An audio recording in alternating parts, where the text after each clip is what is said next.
Ngayon, pag nagkita uli kayo ng mga kaibigan mo, oy, saan ka nawa?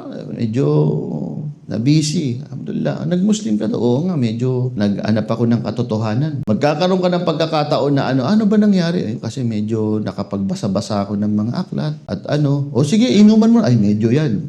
Medyo bawal na sa akin yan. Kasi alam mo, maraming kasamaan na ito. Meron ka ng defense para sa kanila. Kasi una, nakakalap ka ng mga ilang impormasyon. Ganun ba? Ngayon, kung ikaw seryoso ka, no? Kasi sa una, pagbalik mo niyan, medyo may kantsawan yan. Mag-aasawa ka ulit, kaya ka nag-Muslim, di ba? So, makipag-argument ka sa kanila ng may knowledge, eventually at the end, kung matatag ka, yung iba kasi, balik Islam, nawala, nag-Muslim, nung konting mayaya lang ng tropa, balik na naman sa inuman. So, hindi mo magiging ng respeto ng mga non-Muslim friends mo pag ganun ka. Konting makantsawan lang, kain na naman ng bagay na haram. No? Konting makantsawan lang, sama na naman sa mga masasamang gawain. At the end, kukutsain ka.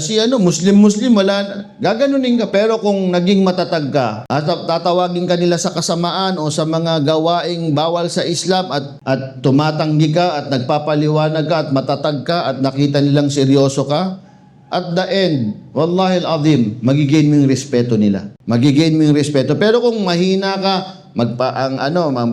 ang yabang natin, nag-Muslim kasi ako, pero nung bandang huli, naiimpluwensyahan ka din nila, hindi mo asahan, re-respetuhin ka, mga kamag-anak mo, mga kaibigan mo.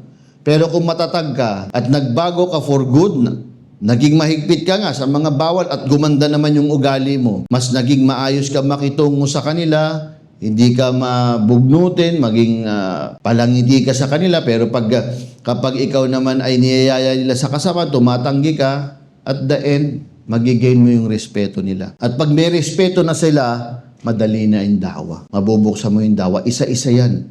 Imposibleng sa circle ng mga kaibigan mo, walang makurious sa ginagawa mo, at unti-unti mo madadaon, at inshallah, gabayan sila sa pamamagitan mo. Pero sa umpisa, napakahalaga na ang isang balik Islam ay pumili muna ng mga kaibigan niyang mga Muslim at manatili siya ron.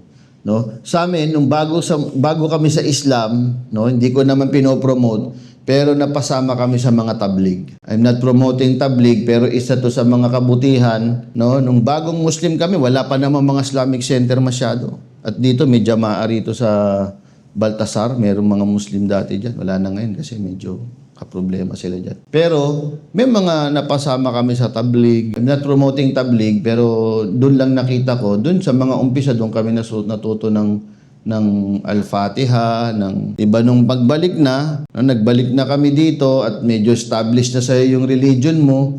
Nung natututo na kami mag-aral, ba't parang mali yung iba yung tinuturo? Hindi